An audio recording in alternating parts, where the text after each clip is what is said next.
Firman-Mu Tuhan menolong hidupku, siapkan hatiku Tuhan untuk mendengar firman-Mu.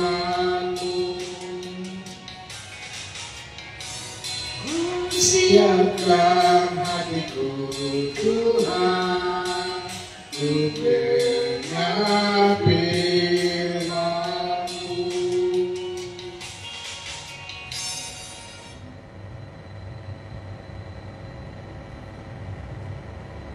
Selamat pagi, Shalom, salam kudus untuk kita semua, Bapak Ibu, Saudara-saudara, dimanapun berada.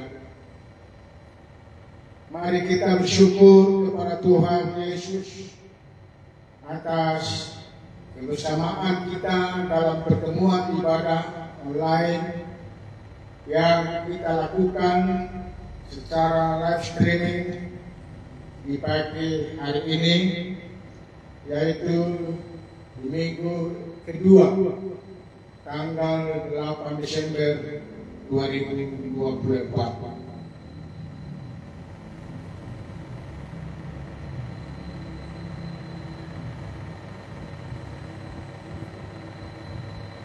Tentu kami akan sangat menghargai dan terus menyambut dengan mengucapkan terima kasih atas partisipasi kita bersama mengikuti pemberitaan firman kasih karunia Tuhan saat ini yang akan memenuhi harapan kita bersama untuk mengenali dengan baik sifat-sifat yang khas tentang bagaimana kita dapat memahami cara mendahulukan kepentingan Allah di atas kepentingan diri kita sebagai bukti atas berkat terbesar yang telah kita terima dan selalu kita syukuri bagi masa depan kehidupan kita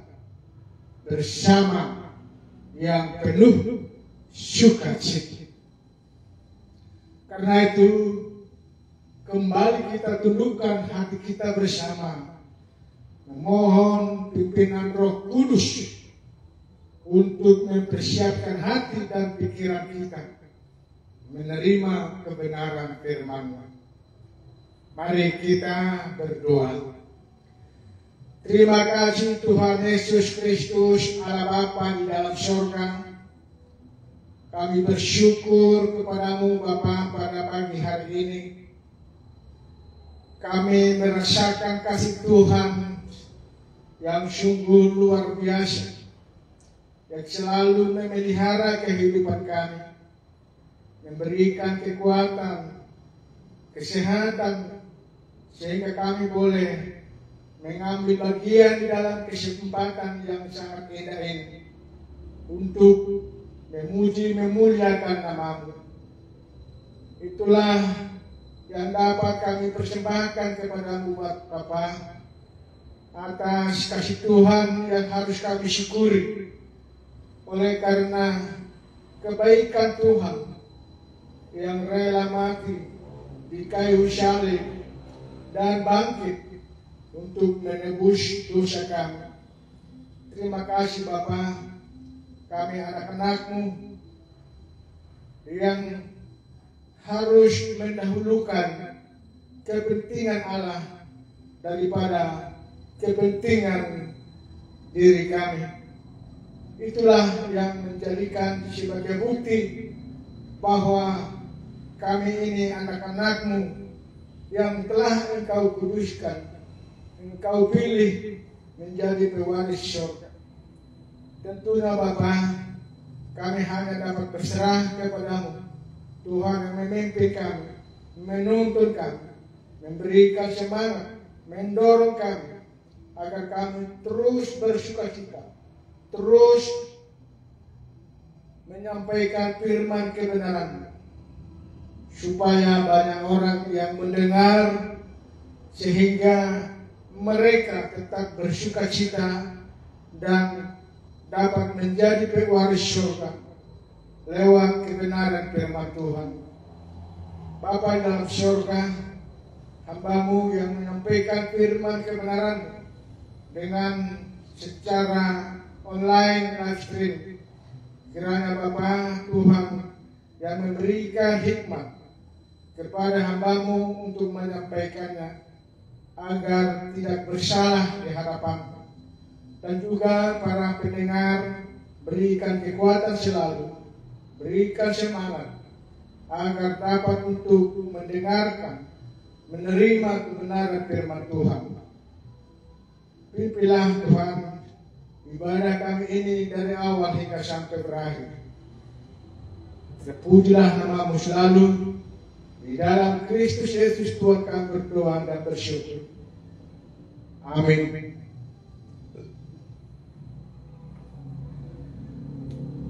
Bapak, Ibu, saudara-saudara sekalian, pada minggu yang lalu kita sudah mendengarkan penjelasan kebenaran firman Tuhan tentang bagaimana kita harus memahami inti dari pemberitaan tentang Yesus Kristus sebagai kabar baik, anugerah dari Allah yang dikaruniakan secara cuma-cuma kepada setiap orang yang percaya kepada Kristus. Bahwa melayani Tuhan adalah tujuan kepentingan Allah,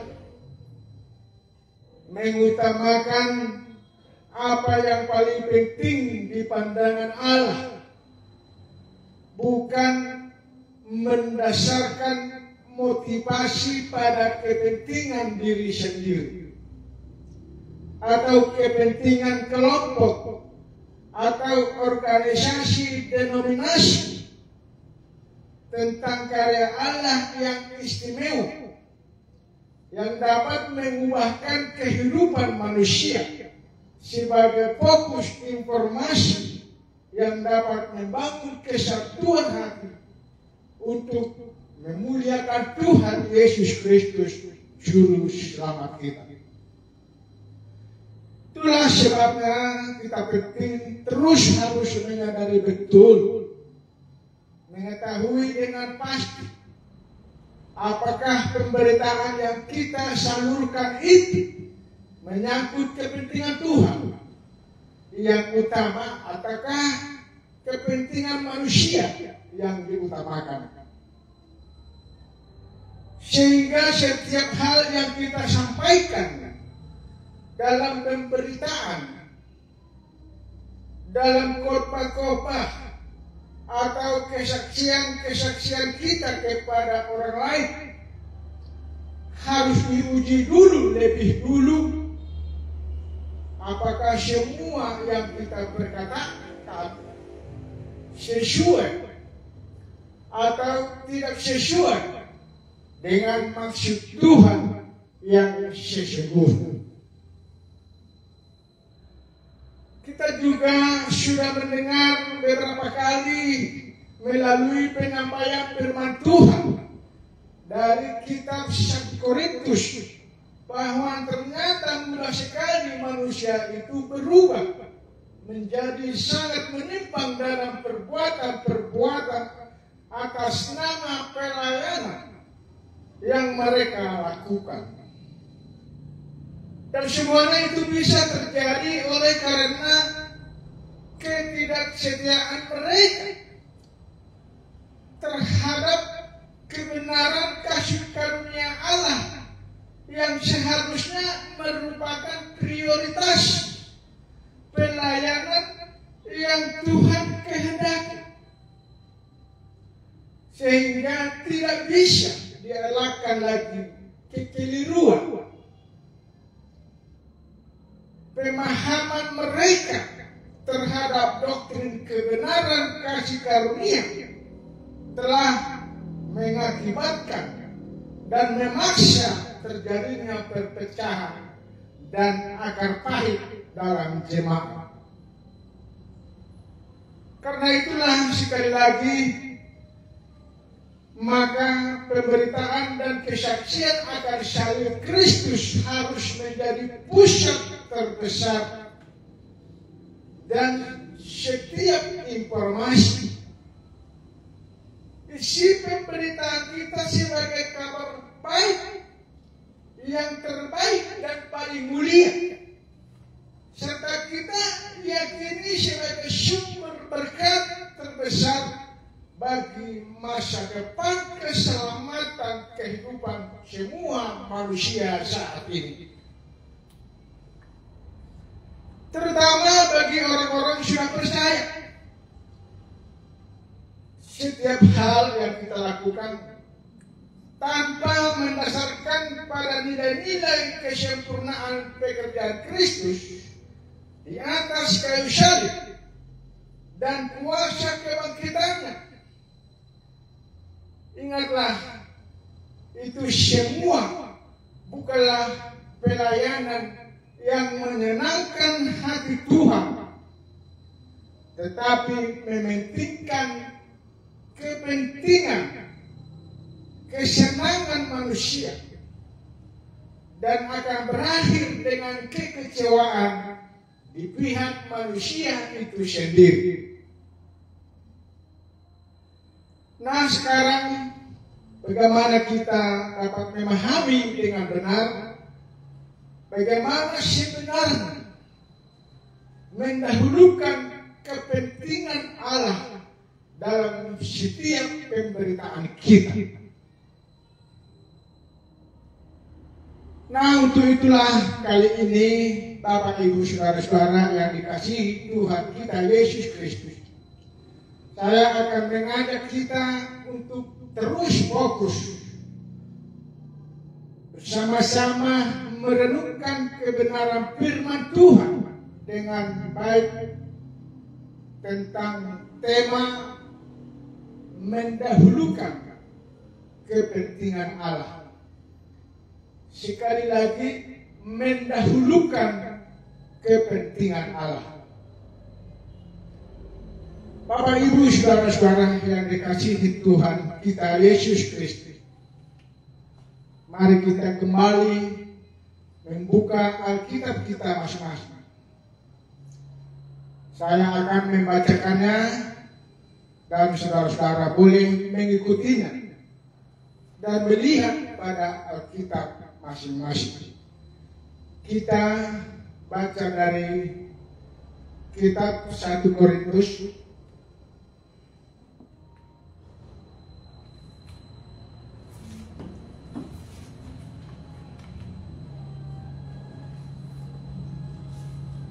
Kitab 1 Korintus 1 ayat 17 sampai dengan 18. Demikian firman Tuhan. Perpecahan dalam jemaat. Ayat 17. Sebab Kristus mengutus aku bukan untuk membaptis, tetapi untuk memberitakan Injil. Dan itu pun bukan dengan hikmat perkataan, supaya salib Kristus jangan menjadi sia-sia. Sebab pemberitaan tentang salib memang adalah kebodohan bagi mereka yang akan binasa. Tetapi bagi kita yang diselamatkan, pemberitaan itu adalah kekuatan Allah.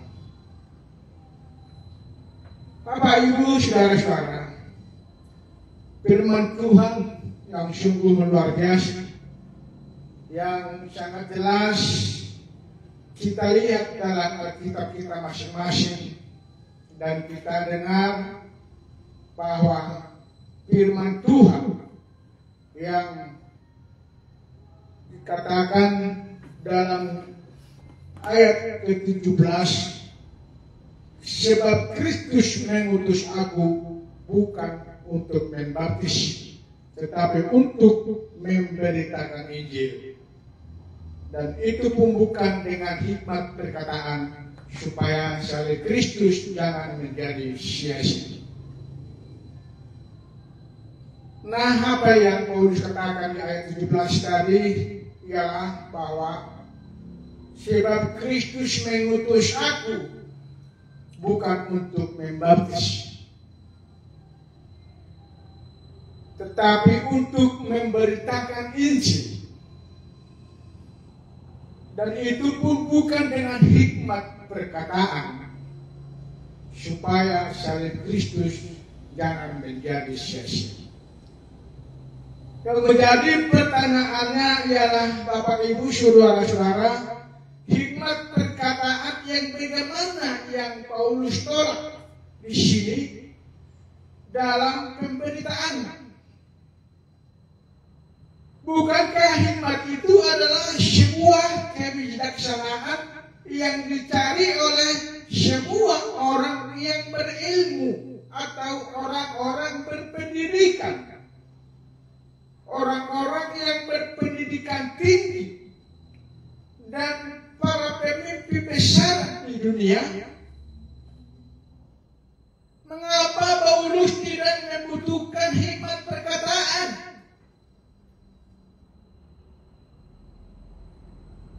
Kenapa Paulus tidak membutuhkan hikmat perkataan manusia dalam setiap pemberitaannya? Dan mengapa ia lebih mengutamakan perkataan Injil Kristus? Paulus telah menjawab dengan tegas di ayat yang ke-17, yaitu supaya salib Kristus jangan menjadi sia-sia. Pekerjaan salib Kristus yang sempurna akan menjadi tidak berarti jika manusia mencoba menambahnya dengan usaha dan perbuatan-perbuatan. Seolah-olah perbuatan-perbuatan manusia itu menjadi penyempurna keselamatan manusia, dan bukan lagi darah Yesus yang sempurna dan kasih karunia. Jadi, Bapak Ibu saudara-saudara, Paulus tetap memprioritaskan pemberitaan tentang salib Kristus, darahnya yang kudus yang telah tertumpah menyucikan segala dosa kita sekali untuk selamat, adalah ciri utama sebagai hal yang paling menonjol dan paling penting dalam setiap pengajaran dan kesaksiannya di hadapan semua orang. Karena itu kita belajar sekarang dari Rasul Paulus untuk mengetahui dengan benar bahwa kapasitas kita harus benar-benar dipengaruhi oleh hikmat Allah dan bukan hikmat manusia yang justru sering melemahkan iman manusia itu sendiri.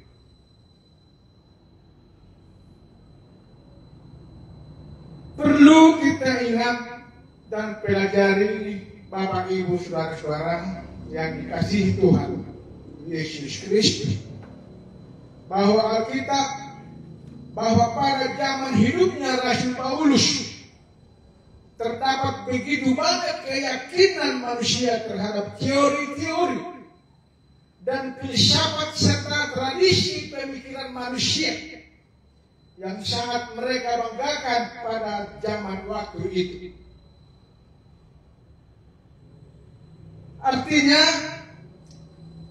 dipikir dari pihak golongan Epikuros dan Stoa ketika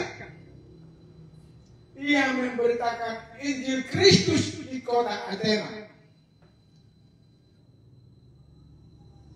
Kita lihat dalam kitab Kisah Para Rasul.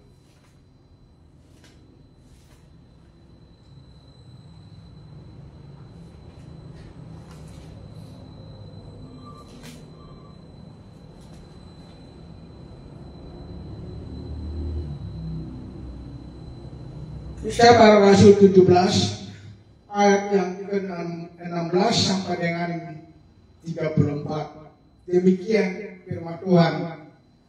Paulus di Athena. Sementara Paulus menantikan mereka di Athena, sangat sedih hatinya karena ia melihat bahwa kota itu penuh dengan patung-patung berhala. Karena itu di rumah ibadat ia bertukar pikiran dengan orang-orang Yahudi dan orang-orang yang takut akan Allah, dan di pasar setiap hari dengan orang-orang yang dijumpainya di situ. Dan juga beberapa ahli pikir dari golongan Epikuros dan Stoa bersoal jawab dengan dia, dan ada yang berkata, apakah yang hendak dikatakan si peleter ini? Tetapi yang lain berkata, rupa-rupanya ia adalah pemberita ajaran dewa-dewa asing, sebab ia memberitakan Injil tentang Yesus dan tentang kebangkitannya. Lalu mereka membawanya menghadap sidang Areopagus dan mengatakan, bolehkah kami tahu ajaran baru mana yang kau ajarkan ini? Sebab engkau memperdengarkan kepada kami perkara-perkara yang aneh. Karena itu kami ingin tahu apakah artinya semua ini. Sebab engkau memperdengarkan kepada kami perkara-perkara yang aneh, karena itu kami ingin tahu apakah artinya semuanya itu.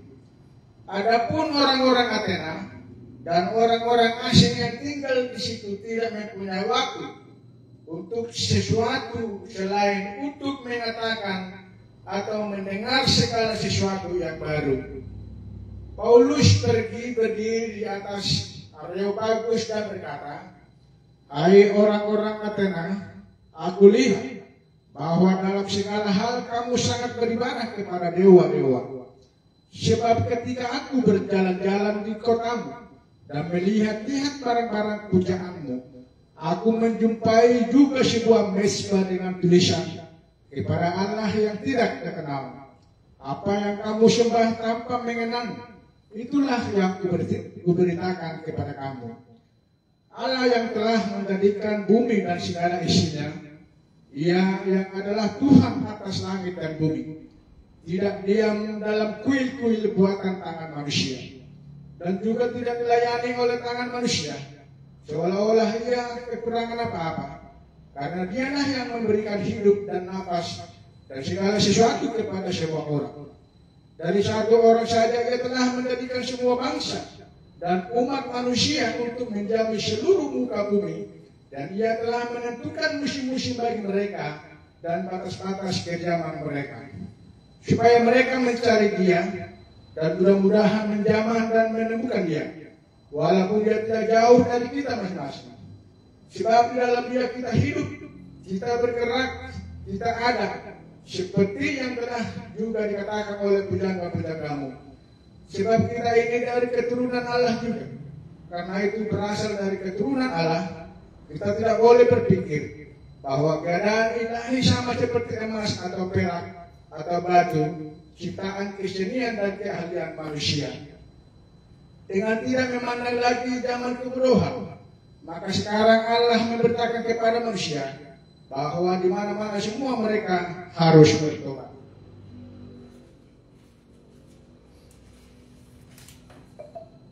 Karena Ia telah menetapkan suatu hari pada waktu mana Ia dengan adil akan menghakimi dunia oleh seorang yang telah ditentukannya, sesudah Ia memberikan kepada semua orang suatu bukti tentang hal itu dengan membangkitkan Dia dari antara orang mati.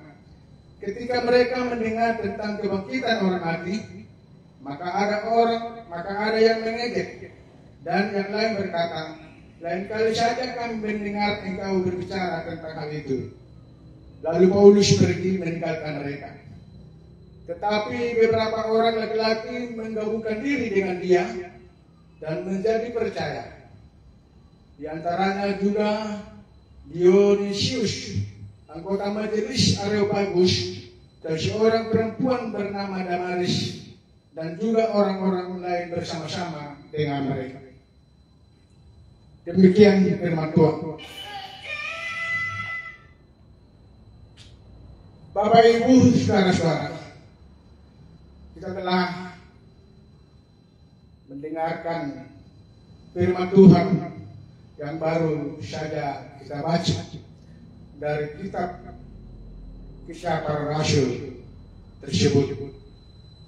Mereka yang berusaha terus mendebat Paulus adalah mereka yang ingin menyangkal berita Injil keselamatan yang diberitakan oleh Paulus.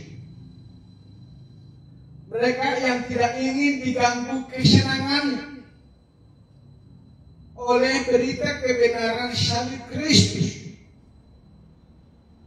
Itu sebabnya Paulus katakan tadi di 1 Korintus 1 ayat 18, sebab pemberitaan tentang salib memang adalah kebodohan bagi mereka yang akan binasa. Tetapi bagi kita yang telah diselamatkan, pemberitaan itu adalah kekuatan Allah. Sama seperti di zaman sekarang ini juga, di mana manusia lebih meninggikan budaya pemikiran dan kehebatan karya-karya tradisi manusia lebih daripada mencintai salib Kristus.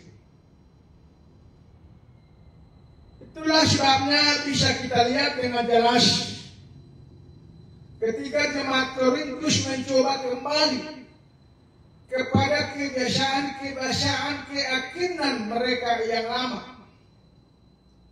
maka tak terelakkan lagi perpecahan di antara jemaatku menjadi nyata dalam persekutuan mereka.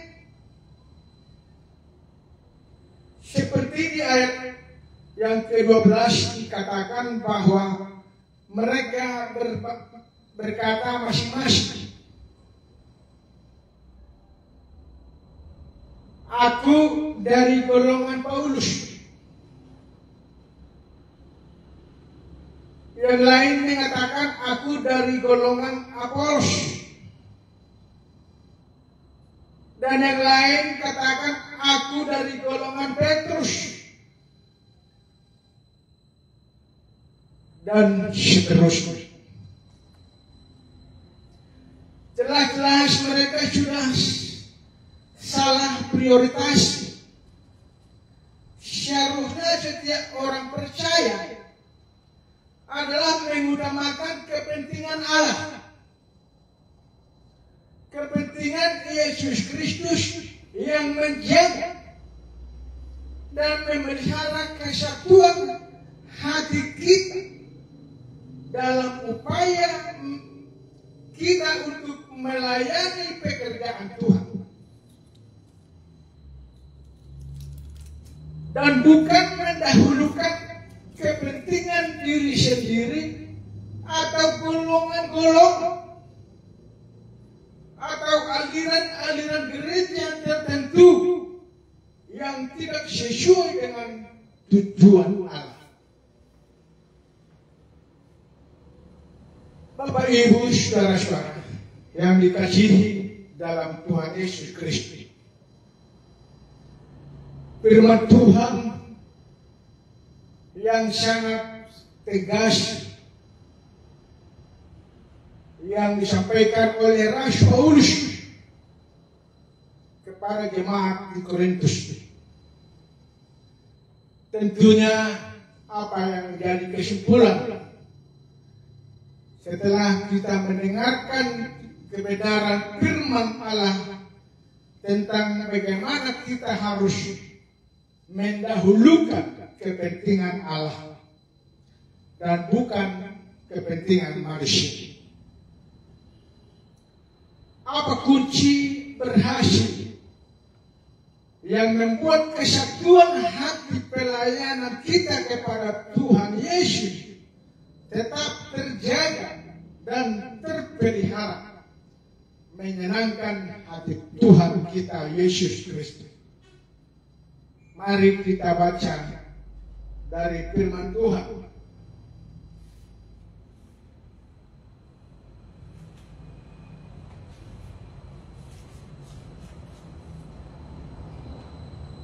Dari kitab Roma 12 ayat 1 sampai dengan ayat yang kedua. Demikian firman Tuhan. Persembahan yang benar. Karena itu saudara-saudara, demi kemurahan Allah, aku menasihatkan kamu supaya kamu mempersembahkan tubuhmu sebagai persembahan yang hidup, yang kudus dan yang berkenan kepada Allah. Itu adalah ibadahmu yang sejati. Janganlah kamu menjadi serupa dengan dunia ini, tetapi berubahlah oleh pembaharuan budimu, sehingga kamu dapat membedakan manakah kehendak Allah, apa yang baik, yang berkenan kepada Allah, dan yang sempurna. Demikianlah firman Tuhan. Bapak, Ibu, saudara-saudara yang terkasih dalam Tuhan Yesus Kristus, pemberitaan firman Tuhan pada kita di siang hari ini telah sama-sama kita mendengar dan melihat pada Alkitab kita masing-masing bahwasanya firman ini mendahulukan kepentingan Allah dan bukan mendahulukan kepentingan diri kita sendiri. Amin. Mari kita berdoa. Terpujilah namamu selalu di dalam Kristus Yesus Tuhan kami yang kekal di surga. Kami sangat bersyukur kepadamu Bapa pada hari ini. Kami boleh ambil bagian di dalam kesempatan yang sangat indah, memuji-muji, memuliakan namamu Bapa. Lewat doa ucapan syukur kami dan puji-pujian kami kepadamu. Karena kami tahu Tuhan yang sangat mengasihi kami. Tentunya kami anak-anakmu akan melakukan kehendak-Mu untuk menyenangkan hatimu. Kami yakin dan percaya Tuhan pasti menuntun dan memimpin kami lewat Roh Kudus yang telah Engkau meteraikan di dalam hati kami masing-masing. Bagi setiap orang percaya kepadamu Bapa, yang memperoleh kehidupan kekal. Bapa yang baik, inilah yang menjadi makanan rohani buat kami. Renungan firman Tuhan agar boleh kami terapkan dalam kehidupan kami masing-masing, supaya kami boleh lebih mendahulukan kepentingan Allah dan bukan untuk mendahulukan kepentingan kami masing-masing.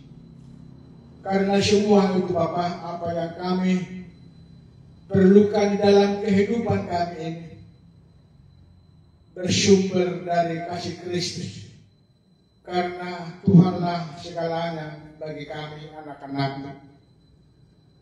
Bapa yang baik, Bapa yang penuh kasih, kami anak-anak-Mu yang telah melakukan salah satu kehendak Tuhan dengan online secara live streaming dimanapun berada. Tuhan yang selalu menyertai mereka, menguatkan mereka, dan memberikan semangat selalu untuk memuji, menyembah Tuhan di dalam hidup kami. Dan mereka yang tidak dapat untuk mengikutinya karena ada halangan atau karena keadaan sakit, Tuhanlah yang selalu memberikan waktu yang baik dan juga kesehatan yang sempurna. Engkau Tuhan memberkati mereka agar untuk di hari yang akan datang boleh kami kembali untuk melakukan ibadah dengan online secara live streaming. Tentunya Bapa, kami tidak henti-hentinya untuk mengucap syukur dan berterima kasih kepadamu. Inilah Bapa, ibadah kami yang dapat kami persembahkan kepadamu sebagai menjadi ucapan syukur kami kepadamu karena kebaikan Tuhan, karena pertolongan Tuhan, karena pengorbanan Kristus di kayu salib dan bangkit untuk menyediakan tempat bagi setiap orang percaya di surga yang bakal. Terpujilah namamu selalu. Di dalam Kristus Yesus Tuhan kami berdoa dan bersyukur. Amin. Terima kasih Bapak, Ibu, Saudara-saudara. Ibadah kita dengan online secara live streaming telah selesai. Tuhan Yesus memberkati. Shalom. Selamat hari Minggu.